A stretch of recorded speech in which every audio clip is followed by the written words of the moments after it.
Hello Canterbury and welcome to Canterbury Live on Wednesday, the 11th of March. I'm really liking this rain though. We all need a little bit of it and it's quite refreshing. Probably good for ducks, they always say, but hey, the farmers really need it. And I think if you look out North Canterbury, my goodness, it's so dry. So bring on that rain. I hope you've set up for a great day and thanks for joining us this morning. We have a wonderful show today. We're actually joined by the new artistic director, Francesco Ventriglia, so it'll be lovely to welcome here. Now also we have the police prevention manager, yes, Mr. Inspector Richard Bruce, finding out about a wonderful movement at the moment targeting our youth, which is great. And the shrinking violet, Elora, joins me. We're talking about how we can keep ourselves motivated through the whole paleo lifestyle change. And the general manager for the City to Surf joins me. Yes, it's the annual event where all walks of life get out there and do their little bit. So it'd be wonderful to catch up with him as well. But as promised, yes, he's looking very fine in his uniform. It's always lovely having uniformed men on the couch. It is the Police Prevention Manager for Canterbury, Inspector Richard Bruce. Thanks for joining us today. No problem, good morning. Thanks for dressing up for us. Thank you. Hey, youth is your focus at the moment. Tell us exactly what that entails. Sure, so what we do is we have a district commander's focus every month of every year where we focus some sort of crime or some sort of driver of crime. At the moment it's youth, like before Christmas it was alcohol, then we went into road policing after Christmas, but for the next couple of months, or February and March, we're dealing with youth. Right, so why the drive then? Yes. Has there been one incident or why? No, what we want to do is coincide with schools going back, so we're doing a lot of work around back to school and making sure that kids get there safely, road checkpoints around the schools, keeping the speeding drivers down. And then we move into phases like truancy, making sure that kids are actually going to school, and we target things like our hotspots just to make sure that our kids aren't getting into trouble around them as well. Well, the hotspot spots are nothing tropical, are they? No, island destinations. Where are the hotspots in Canterbury? Sure, so you look for the normal things that kids hang around, like the malls, the fast food outlets, the main intersections around town, and look to those and try and make sure that the people there are behaving themselves well. And we want to get in there and try and prevent them from committing crime and make sure they're on the right track. And is it idle hands? Do you find that, Richard, that's it? Is there too much time on their hands? Sometimes it's a little bit of that. I mean, some kids should be in school when they aren't, so we get out and make sure that they are. That's the truancy side of it. Other parts are just making sure that kids get to school safely, so that's the back to school part. And then by going around the hotspots, we're making sure that there's no correlation between being idle and then crime, so if we can prevent that as well, that's a great thing to do. So just getting out there and speaking to them, making sure they're on the right track. It is a family thing though as well, isn't it, Richard? I mean, if the children are hanging out at these hotspots, do the families know? Yeah, sometimes. Yeah, I think they do care. Sometimes they do and don't know.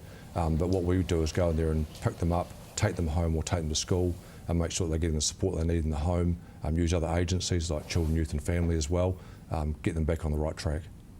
And that right track could be quite difficult for some families. Do you find that we're talking about idle hands, but if they don't have, say, parents that are in the workforce or out there, is it all down to the role models they have in their world? Yeah, I think those role models come from everywhere. Like they can come from sporting people, they can come from the home life. Hopefully some of our police officers are role models for some of these kids as well, with the work they do in the schools. We've got a lot of staff in the schools all the time, educating them, making sure they're on the right track, making sure they know how to keep themselves safe. Yeah, safety is a big thing. We just touched quickly on truancy, and in my day we always heard of a truancy officer that would be, scouting around the schools and that. What happens now if a child is truant on a regular basis? Sure, so we can pick them up and take them back to a school and make sure they're actually in school. They're meant to be there up to the age of 16, so we can do things around that, get them back into school, make sure they're actually turning up and getting an education. We all know that education's a key thing to how you succeed later in life. Do we have a responsibility though, if we do see children that we obviously know it is school hours and they are meandering around and in a group, can we actually contact the police and just show our concerns? Sure. Or should we go to the school if they're uniformed? Either option's good for us. I mean, go to the school if you know the school that's involved and say that you've got an area of your community where there's kids hanging around that should be in school, or alternatively come to us. We've got great youth aid officers, great school community officers and staff that can deal with that as well. Let's talk about the youth aid officers. Are they uniformed police? Yes, okay. Yes, they are. Yeah. So we have a range of staff in our youth area. We have uniformed youth aid officers who are highly skilled and working with kids all the time. That's sometimes the crime side of it. But we also have uniformed school community officers, which actually go into the schools and do these programs about, say, keeping our kids safe, giving them the right messages, internet safety, those sorts of things, to make sure that they actually can lead a good, safe life in and out of school. You just touched on internet safety there. There has been this whole thing about cyberbullying. Yep. Are you hearing it more often? Well, we certainly are aware of it, and what we make sure of our staff do is get into the schools and educate kids about what's right and what's wrong around internet use, how to keep themselves safe. Yeah. And what's a tip for a family member? I know I've got children, I'm sure you have as well. Yep. Is do you have to keep an eye on that computer? A lot of children have computers in their rooms. Yeah. Not an easy eye shot. So what should we do? I think that's a good thing. I think the good old messages of keeping the computer in areas where parents can see it, where it's open, where so you can walk past the kitchen table and have a look at what's on the screen. They're good ideas. I think if you've got kids always disappearing to the bedroom with the laptop and those sorts of devices, maybe just get in there and have a look and see what's actually going on. Making sure that they're keeping themselves safe and not getting into any dangerous behaviour. Yeah, and that's it. It's all down to behaviour, isn't it? Okay, so moving forward, say if unfortunately we do have a child that has gone a little bit off the rail, what are we going to what processes are put in there to actually get them back on track? Sure, well, one thing is contacting us and we can help. So there's a couple of agencies, Child, Youth and Family can help if that needs to be done as well, but the police can help as well. Community agencies, good community agencies out there that work with children really well, and they can do a range of things to get kids back on track. Sporting teams, community involvements, clubs, those sorts of things. Do you think people are embarrassed to ask for help? They feel that we have this picture painted of being the perfect parent. But do you think sometimes it stops that pride, stops them from asking for help? Yeah, I'm sure it does stop some people, but there's no shame in coming forward and asking for help at all. That's what the police do. We're there to help people, so we're more than happy to be contacted. If we can put them in the right direction, that helps us. If we can do something ourselves, that's fine as well. Hey, it's been wonderful catching up today, Richard. Some really good food for thought there, and I think the message at the end of the day is if you need that help, just put your hand up. There's no shame in it at all. Good on you. Have a great week. We'll see you next time when you're in. Now, after the break, yes, we're heading to the ballet with Francesco Ventriglia. See you soon. Regardez-moi, le look était social.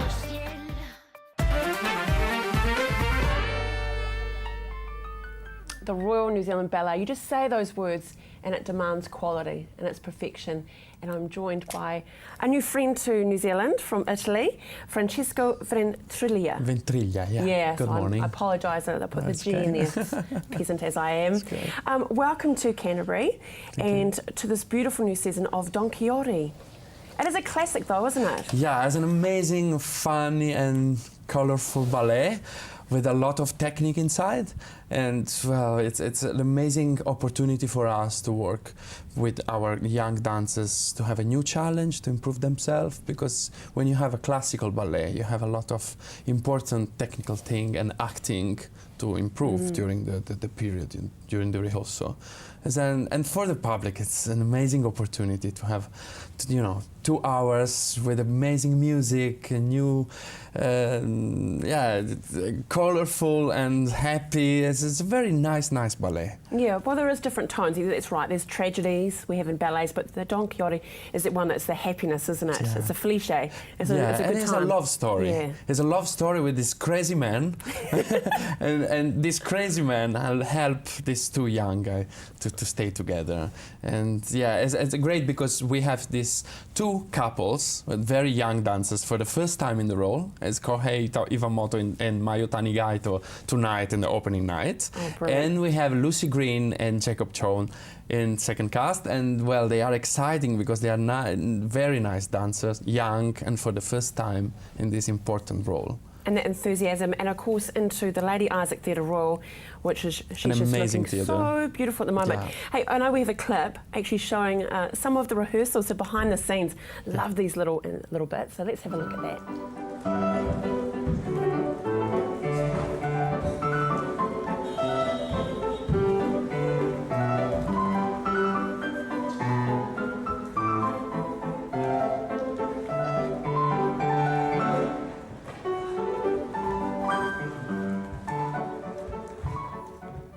Isn't that wonderful? This is Mac Hopper in Cupid with our girls, Dryads, because we have the second act, it's a dream.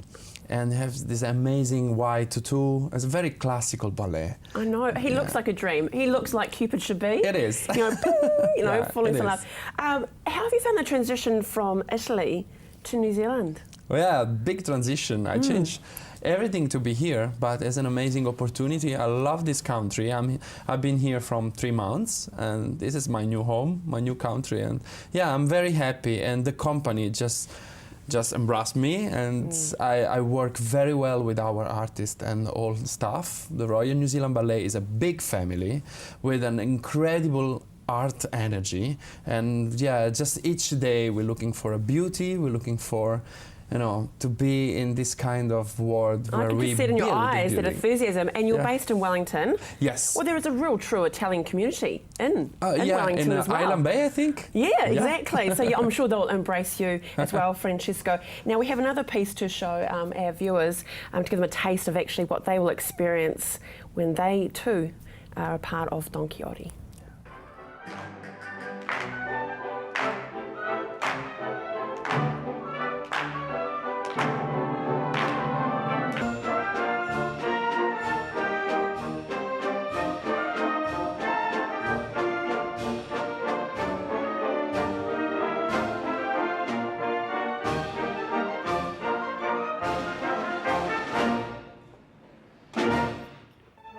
Love it. Love the attitude, isn't it? And the smiles, as well as concentrating on the feet. It's incredible. So tell us about the season. How long will you be here in Christchurch? Well, in Christchurch we are for 4 performances. We open tonight, and yeah, we are very exciting. Yeah, it is great, isn't it? Yeah. And if you want to purchase tickets, it's really easy. You just go to the website, and of course you can pop into the Isaac Theatre Royal. The box office is open there. But we're very lucky because very generous to you and the New Zealand Royal Ballet family that they're giving you the opportunity to actually view this amazing performance. So you just need to call through to 3777 033 or go to our Facebook page. It really would be lovely though if it was to someone very deserving. You may have a daughter or a son that is currently completing ballet, and this could be very much a luxury night for you to take them to enjoy and watch the professionals. And because that's a lot of these dancers, it's a dream come true. They dream one day that they will be being paid to do the craft that they love. Absolutely, yes, exactly. What you say is exactly. And the other thing is a great opportunity to see the National Ballet, or the Royal National Ballet here in Christchurch with this title. You cannot miss. You have to come. Promise me you come? No, definitely. It's going to be an amazing, quite incredible. Can I ask you though, Francesco, what's a piece of advice you can give to a young dancer if they want to make this their career, their life journey to be a dancer? For example, when a young dancer for the first time in Don Quixote, there is a climax in the ballet with all dancers in the world does. For example, in third act, you have 32 fouettes for the girl. It means 32 times she turned on the same leg. Oh my or goodness. the young boys turn on l'air 2 times for, and it's important technique, challenge for the company and for young dancers. We work a lot on it, and we work a lot of the musicality of the steps. And to acting, because it's a story. Well, they have to telling story during the technique. Great. Well, you've told, I know, and you've told a beautiful story today. I welcome you once again to Canterbury. Thank you. And please embrace this wonderful performance, the Don Quixote. Thank you so much for joining us. Now we catch up with the Shrinking Violet, Elora, about this whole paleo lifestyle.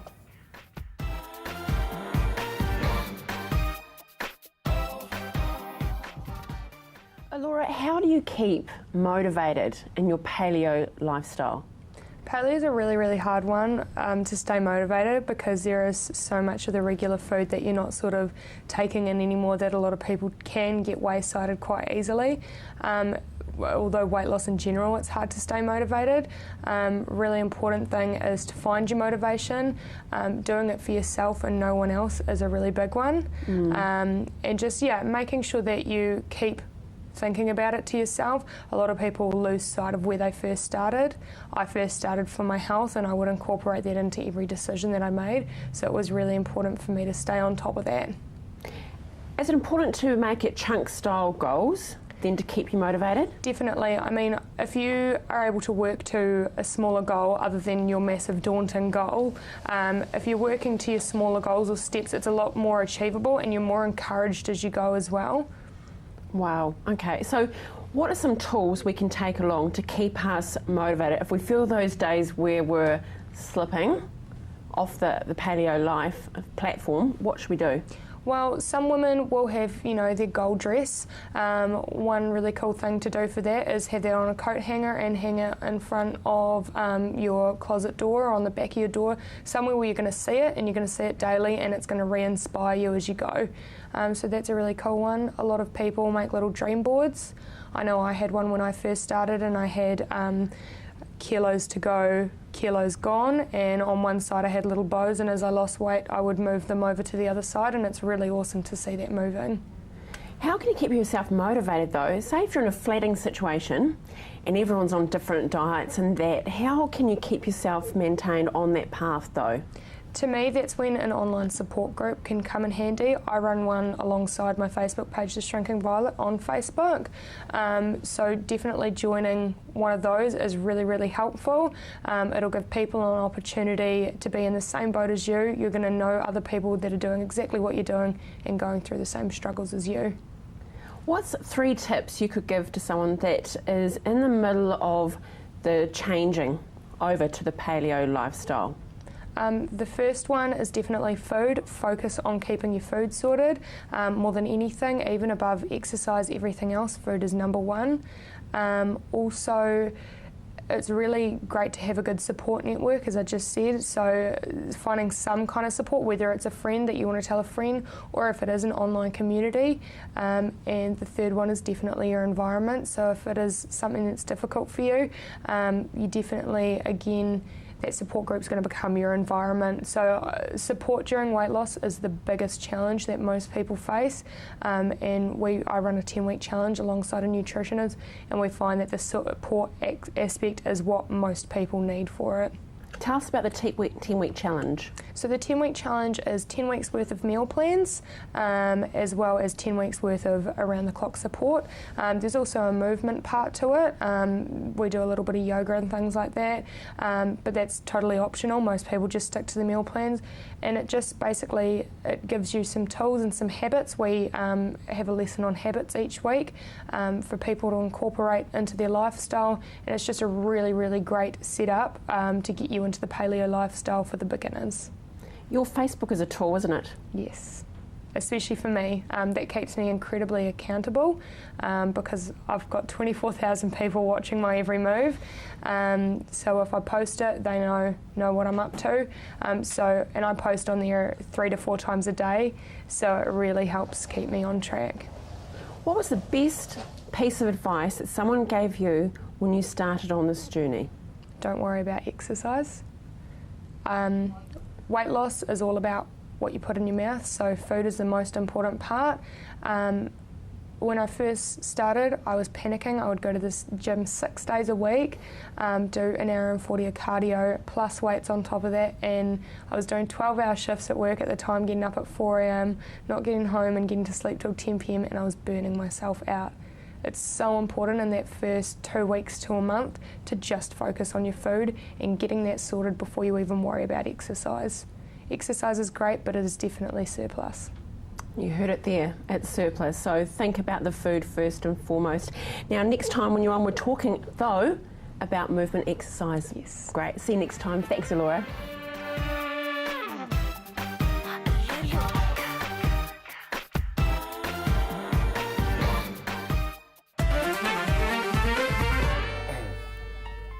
Joining me now is Steve McCorn, and of course he is, well, hat on for the City to Surf, Yes. but you are the General Manager for the Star Media Group, Yes, that's aren't you? correct. Yes. But great, you can join us. City to Surf, 41 years this year. Frightening, isn't it? Oh, I think it's fantastic. It's an honour to keep an iconic event and to keep it going for the people of Canterbury and Christchurch. And the City to Surf it just seems to be getting bigger and bigger each year. We're getting more. Not so much, we're still getting a lot of runners as our core participants, but we're getting more and more walkers and people who just want to join the movement, so to speak. And we've put that theme on the event this year, that the City to Surf is available for people who are hard out runners, recreational runners. But if you just want to get out there and move with a friend, you know, we've got the 6 kilometre distance, and it's not too late to join that now. You know, most people can walk 6 kilometres, and it takes just over an hour, and have a lot of fun with perhaps 10 to 12,000 other Cantabrians. Yeah, well, we have actual map we'll bring up on screen, because as you noted, there is 2 different routes, and you really are trying to accommodate for all persons, really, aren't you? That's correct. There we go now, there we are. We have 2 routes for the City of the Surf. We have the 14 kilometre route, which is the real challenge, I guess. That starts at Pioneer Stadium, the Centennial Park that's adjacent to that, and that runs around the river. It's very scenic, it's a beautiful route, and that finishes at the Ferrymead playing fields next to Ferrymead Historic Park. And then we have the 6 kilometre route, which is growing in popularity, and that's really for people who just want to run 6 kilometre distance, or the majority of those participants are really walkers, and perhaps friends who get together and say, hey, let's just move on Sunday the 22nd. That's it. Well, it is. It's Sunday the 22nd of March. It's $20 to enter, and it's not just an entry fee you're getting into it, is it? You get so much more. That's right, you do. You get entry into the City of the Surf. You get the opportunity to win thousands of dollars worth of prizes. You get free entry into the Ferrymead Historic Park. You get free refreshments on the finish line. There's pump and parade and a refreshment drink there. You also get this free entertainment at the finish line for adults, and there's free kids entertainment this year as well to keep the kids happy. So, you know, it's quite a lot of value for the entry. And of course, the City of the Surf this year is supporting and helping Starship.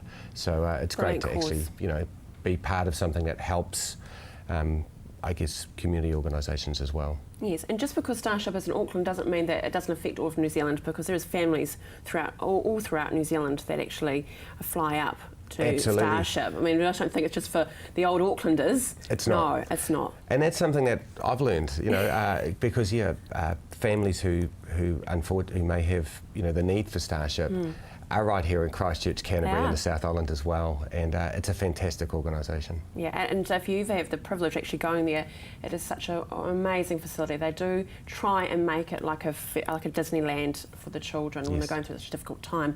You're hoping to crack 12,000, is that right? We're hoping to crack 12,000.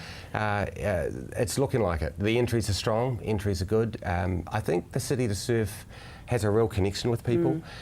We were talking before, this is 41 years, and you know, I think a lot of people who are doing it now could be maybe even the 3rd generation of somebody doing the City to Surf. So it's something either they remember their parents doing, or possibly even their grandparents doing, or they did it as a kid and they want to do it as an adult.